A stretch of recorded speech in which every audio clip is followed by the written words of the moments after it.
Someone insults you in front of other people. Your pulse speeds up. Your face gets hot. Every instinct inside you urges you to fight back and defend yourself. Yet the person standing next to you hears the exact same insult and doesn't react at all. Same words, same moment, completely different response. So what did they understand that you didn't? There's a psychological approach therapists use when dealing with toxic individuals, one that most people have never even heard of. This isn't about acting tough. It's not about bottling up your emotions either. It's about understanding how conflict truly works and why most people are unknowingly playing it wrong. In this video, I'll explain why people try to provoke you in the first place, the hidden pattern behind every toxic interaction, and by the end, I'll reveal the exact method that makes you psychologically impossible to manipulate. But first, you need to understand what's really happening when someone attacks you. Here's the truth no one tells you about conflict. Most arguments aren't about winning, they're about feeding. Think back to the last time someone tried to provoke you. Maybe it was a passive-aggressive remark. Maybe they questioned your intelligence or mocked something that matters to you. You felt that emotional surge, right? That urge to respond, to correct them, to prove yourself. That feeling is exactly what they were hoping for. Because here's the reality. Toxic people don't attack you because they dislike you. They attack you because they're desperate for something they can't generate on their own. Emotional energy, validation, a sense of control. When you react, engage, or fight back, you're not protecting yourself, you're feeding them. Every sharp comeback, every irritated explanation, every moment you spend defending your worth becomes fuel.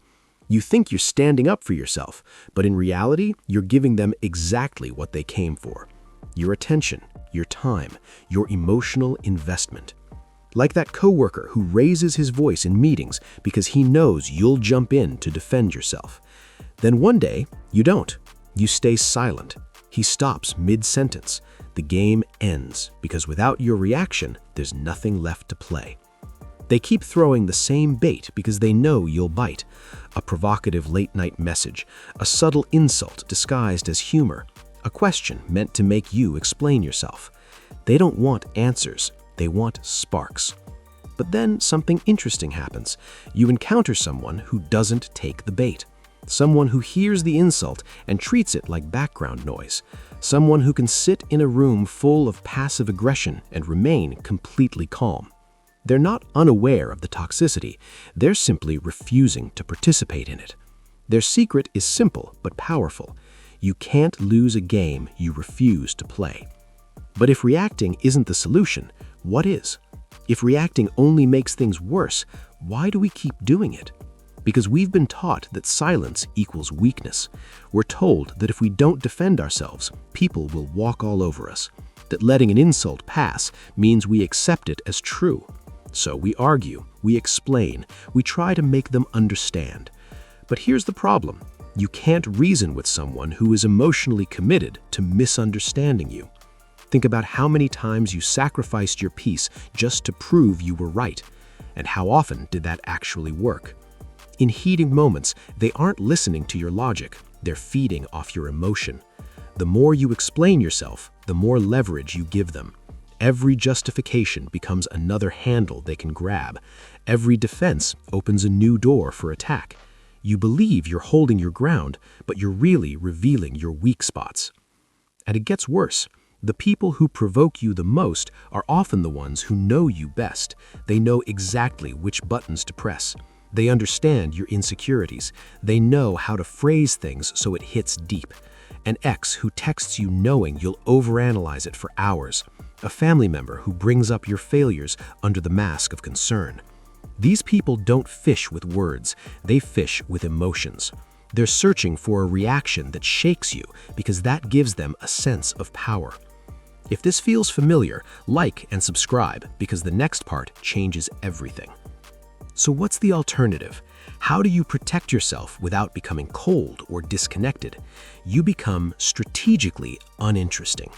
This is where most people misunderstand detachment. They think it means shutting down, building walls, or cutting people off, but that's still a reaction. Real power isn't in loud responses or dramatic exits. It's in how little someone else's chaos affects you. Be like Wi-Fi. If they can't connect to you, they can't drain your energy. Picture this. Someone insults you, expecting a reaction. Instead of defending yourself or arguing, you respond with something neutral. Interesting perspective. I hear you. Or sometimes just a simple, okay, and nothing more. What just happened? You denied them the emotional charge they were searching for.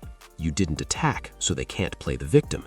You didn't defend yourself, so there's nothing to debate. You stayed present, but unreactive. Visible, but disengaged. This isn't passivity, it's being intentional with your energy. Because when you stop feeding toxic patterns, they eventually die out. The person who once triggered you with a single comment now has to try harder. They escalate, hoping for a stronger reaction. But when that fails too, something shifts. They get bored. They move on. They look for someone else who will give them the drama they crave. When you stop reacting to sarcasm and provocation, you reclaim your peace. You don't have to fight. You don't have to explain. You simply refuse to participate in a game designed to drain you. But how do you do this when your emotions are screaming? That's where the method comes. This is the technique therapists teach clients who deal with narcissists, manipulators, and people who thrive on emotional chaos. It's called the gray rock method. The idea is simple, but extremely effective. You make yourself as uninteresting and emotionally flat as a gray rock.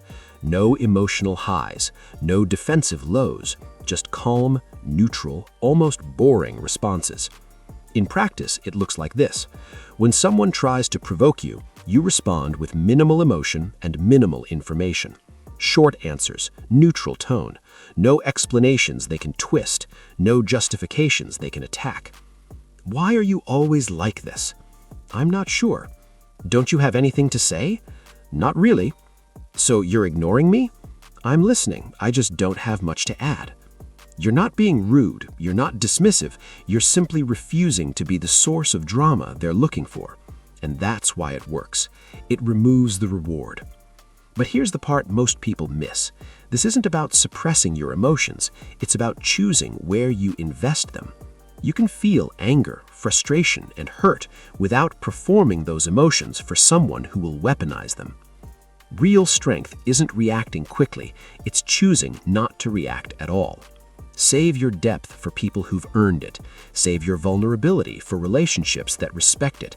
Save your explanations for those who actually want to understand. Everyone else gets the gray rock. When you master this, something powerful happens.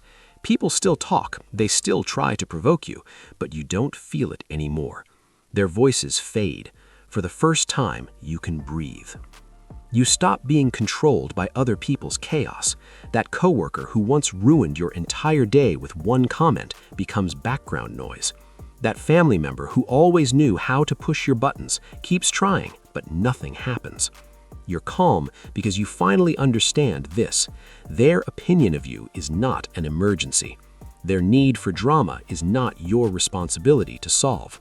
Their inability to regulate their emotions is not your problem to fix. This is what real peace looks like. Not the absence of conflict, but the presence of choice. You decide what affects you. You choose what deserves your energy. You control who gets access to your inner world. The most powerful reaction is no reaction at all. And here's the twist most people never expect. When you become unbothered, you become unstoppable. The person who can't be dragged into drama, who can't be manipulated through emotion, who refuses to waste energy on pointless battles, gains an unfair advantage in life. While others exhaust themselves arguing, defending, and proving their worth, you focus on what actually matters. While they're trapped in cycles of reaction, you're building something real. That's the ultimate power move. Not fighting better, but refusing to fight at all. You become the gray rock, solid, steady, unaffected. And in that stillness, you find a strength no argument could ever give you. When you stop playing, the game ends. Their issue was never you, it was that you stopped feeding them. The next time someone tries to pull you into chaos, remember this: you don't owe anyone a reaction. Stay grounded, stay still, be the gray rock. And if this message shifted something inside you, subscribe. Make calm your default, because the one who can't be triggered can't be controlled. Thanks for watching.